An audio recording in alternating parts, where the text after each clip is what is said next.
Assalamualaikum, kembali lagi dalam seri kuliah sistem operasi pada bab CPU scheduling, materi algoritma priority atau priority based scheduling, di mana algoritma ini termasuk algoritma yang umum juga ditemui pada CPU scheduling selain dari algoritma FCFS dan algoritma SDF yang sebelumnya sudah kita pelajari.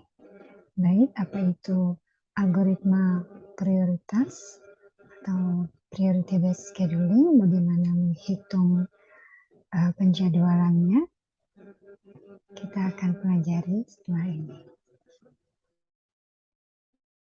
Baik, algoritma prioritas atau priority scheduling adalah merupakan salah satu algoritma penjadwalan yang paling umum dalam sistem BAT.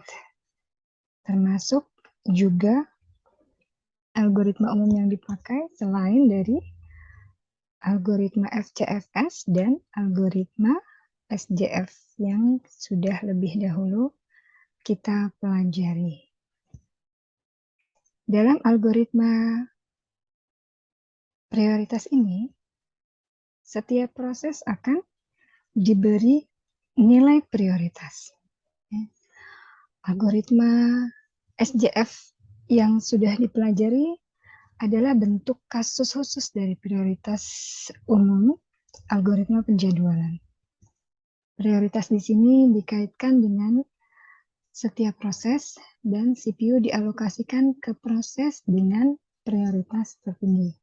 Jadi, setelah proses diberi prioritas, maka proses dengan prioritas yang tertinggi harus dilaksanakan terlebih dahulu atau dieksekusi terlebih dahulu dan begitu seterusnya dilihat sesuai dengan prioritasnya. Kemudian,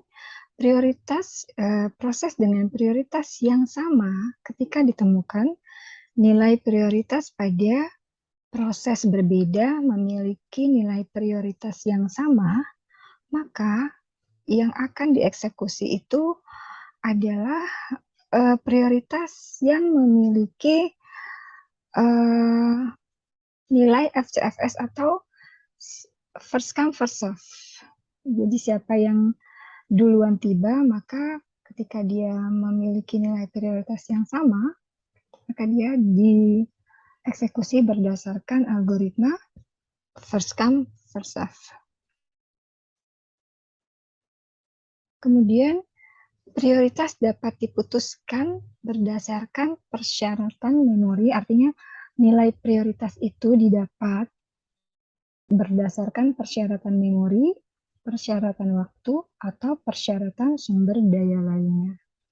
Jadi, setiap sistem bisa berbeda nilai prioritasnya, di mana nilai prioritas itu akan diberikan apakah itu berdasarkan persyaratan memori, atau berdasarkan persyaratan waktu, atau berdasarkan persyaratan sumber daya lainnya yang dimiliki oleh sistem tersebut.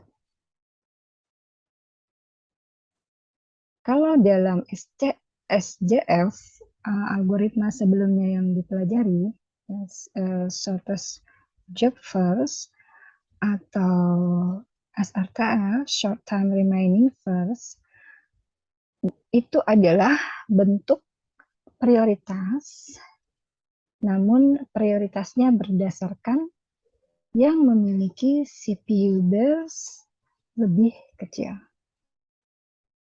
Itu termasuk juga bentuk prioritas, penjadwalan prioritas, namun dia lebih khusus kepada waktu burst time-nya. Yang paling terkecil itu menjadi prioritas utama.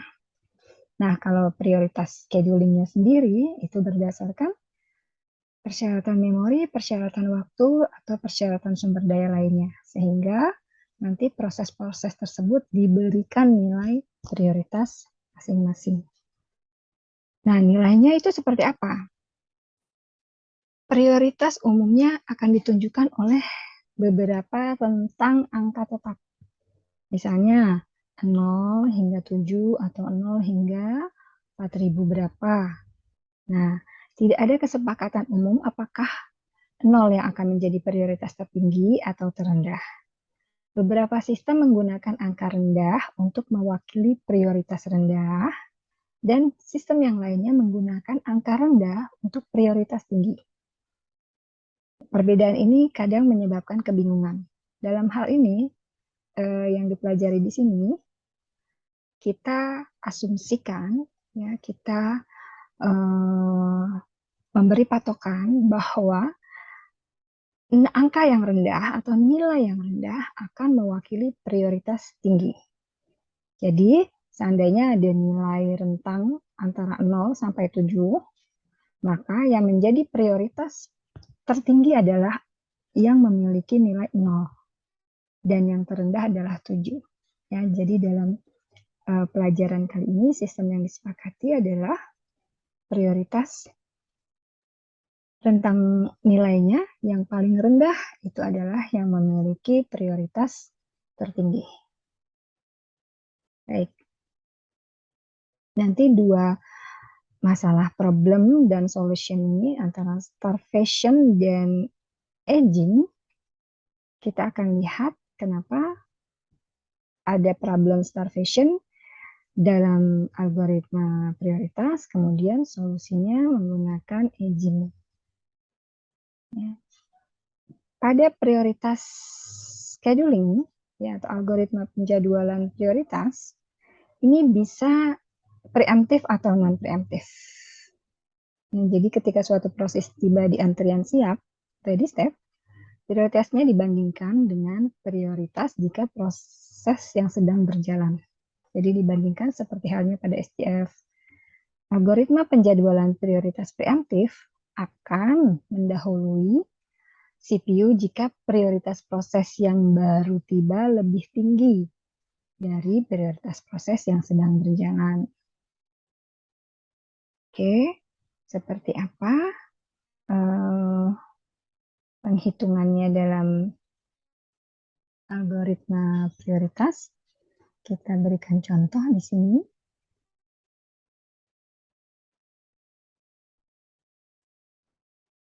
Ya, prioritas scheduling contohnya dan penerapannya. Ini kita lihat di sini ya. Apa yang harus dilakukan pertama kali ketika kita harus melaksanakan penjadwalan scheduling CPU menggunakan algoritma prioritas. Yang pertama input proses dengan waktu bus mereka dan prioritas. Jadi proses yang masuk itu dilihat waktu burst dan prioritasnya.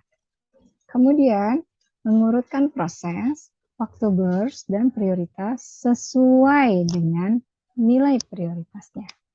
Jadi proses yang akan dieksekusi diurutkan dan waktu burstnya akan diurutkan sesuai dengan prioritasnya. Dan setelah itu cukup diterapkan algoritma first come first serve. Di sini ada 5 proses ya pada ready step memiliki burst time masing-masing dan sudah diberikan nilai prioritas.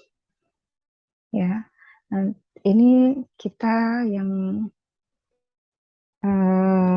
lakukan adalah belum ada arrival time. Ya, jadi arrival time-nya masih diasumsikan pada saat 0 time. Semua proses ini sudah ada di ready step. Jadi belum di-compare seperti pada preemptive di penjadwalan shortest job first. Nah, ini masih tidak ada arrival time sehingga setelah diurutkan prioritasnya mana yang terlebih dahulu diproses, itu yang akan mendapatkan CPU terlebih dahulu. Kemudian selanjutnya diterapkan algoritma first come first serve. Baik. Ya, proses P1 di sini berstime 10, dia memiliki prioritas ketiga. Proses P2 berstime-nya 1, prioritasnya yang pertama. Lalu P3 berstime-nya 2, memiliki prioritas keempat. P4 berstime-nya 1 milisecond, prioritas kelima. Kemudian proses P5 berstime-nya 5, prioritas 2. Kita lihat di sini perbandingannya dengan burst time terkecil yang didahulukan pada shortest job first.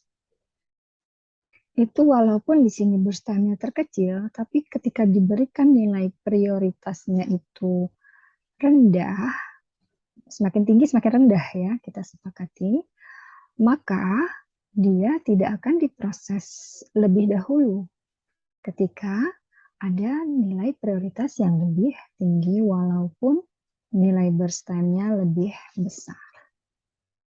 Baik, seperti apa? Kita lihat di sini, kita buat Gantt chart-nya terlebih dahulu. Ketika 0 time,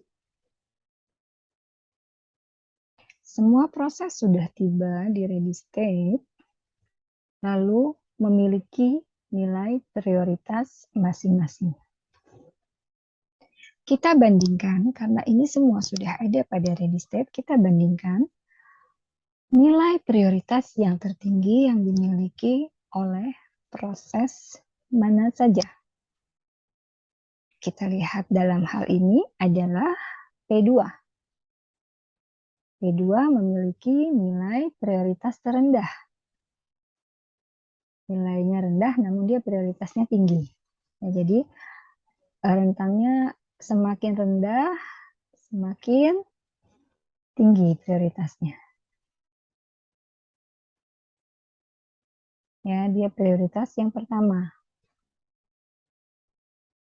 Setelah itu lanjut P5 karena dia prioritasnya kedua. Lalu selanjutnya P1, kemudian P3, dan terakhir adalah P4. Kita buat Gantt chart-nya pada 0 time. P2 mendapatkan eksekusi yang pertama sejumlah burst time 1. P2 selesai menggunakan CPU, kemudian prioritas berikutnya adalah P5. P5 memiliki prioritas paling tinggi, prioritasnya nilainya 2, maka P5 masuk ke dalam CPU. P5 burst time-nya 5, maka dia selesai di 6. P5 selesai menggunakan CPU. Lalu, setelah itu kita bandingkan P1, P3, P4 yang memiliki prioritas tinggi adalah P1. Maka P1 memasuki CPU, nilai burst time dia adalah 10, dimulai dari 6, maka selesai di 16. Oke, P1 selesai menggunakan CPU. Lalu berikutnya antara P3 dan P4, prioritas yang tertinggi adalah P3, nilainya 4, maka P3 masuk ke dalam CPU. Burst time-nya berapa P3? Burst time-nya 2, sehingga dia akan selesai di 18. Maka P3 selesai menggunakan CPU, dan terakhir adalah P4 yang dieksekusi. P4 burst time-nya 1, sehingga dia akan selesai di 19. P4 selesai. Semua sudah selesai, maka kita bisa menghitung masing-masing average time-nya adalah waiting time ya. Average waiting time-nya adalah, kita langsung ya. Yang pertama adalah P1. P1 dia start time-nya 6, arrival-nya 0. P2 ini start time-nya 0, arrival-nya 0. Lalu P3, ini P1, P2, maka P3 start time 16, arrival 0, ini P3, plus P4-nya 18, 0, P4, kemudian P5 start time 1, 0. P5. Ini semua dibagi 5. Oke, jadi 6, 0, 16, 18, plus 1 dibagi 5. Oke, maka ini akan menghasilkan nilai yaitu 6 ditambah 16 ditambah 18 tambah 1, 41 dibagi 5. Dengan 41 dibagi 5, 8, milisekund. Ya, jadi ini nilai dari rata-rata waiting time untuk algoritma prioritas dengan 5 proses dan prioritas yang berbeda. Oke ya, sangat mudah menggunakan algoritma prioritas ketika dia waktu kedatangannya diasumsikan semua sama. Nah, sekarang yang harus kalian lakukan, kita lakukan ya, kita lihat kasus ini. Oke, latihan ya. Namun di sini sudah diberikan arrival time-nya.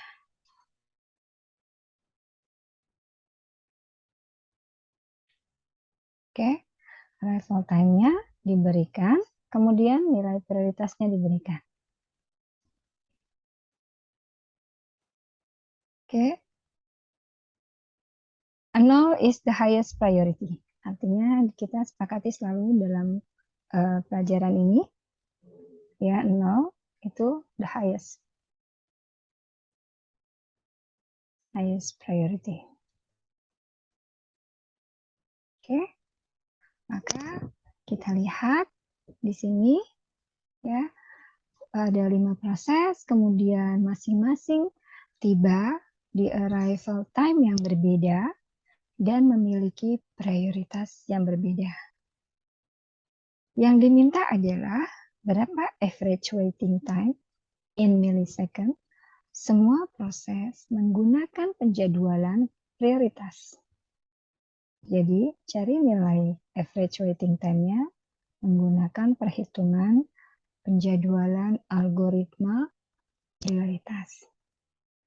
Ingat selalu arrival time-nya, kemudian lihat prioritasnya, baru kalian akan mendapatkan nilai yang tepat. Apakah itu 29 milisekund atau 30 milisekund rata-ratanya, atau 31 atau 32. Silakan dikerjakan, kemudian disubmit di dalam e-learning yang sudah diberikan. Nanti kita bahas bersama berapa nilai average waiting time pada soal ini. Terima kasih. Semoga kalian paham dengan penjelasan algoritma prioritas ini. Sampai jumpa di materi berikutnya, kemudian pembahasan dari jawaban soal yang diberikan ini. Selanjutnya, pada algoritma penjadwalan prioritas, tadi setelah kita lihat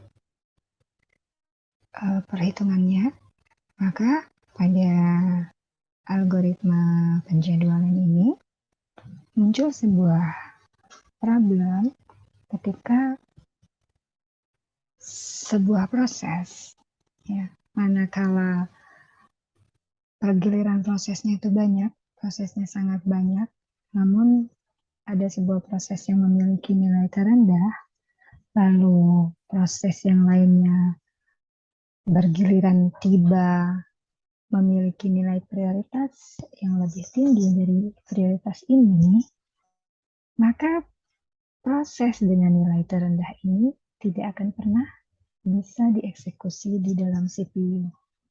Karena selalu tiba bergiliran prioritas proses yang lebih tinggi sehingga selalu mendapatkan CPU lebih dulu dibandingkan prioritas yang memiliki nilai terendah ini. Nah, kasus demikian itu dinamakan starvation. Jadi, kalau ditanya starvation itu terjadi pada penjadwalan algoritma mana, maka jawabannya adalah akan terjadi pada penjadwalan algoritma prioritas. Karena algoritma dengan nilai terendah ini ketika proses yang berjalan itu selalu datang, dan memiliki nilai yang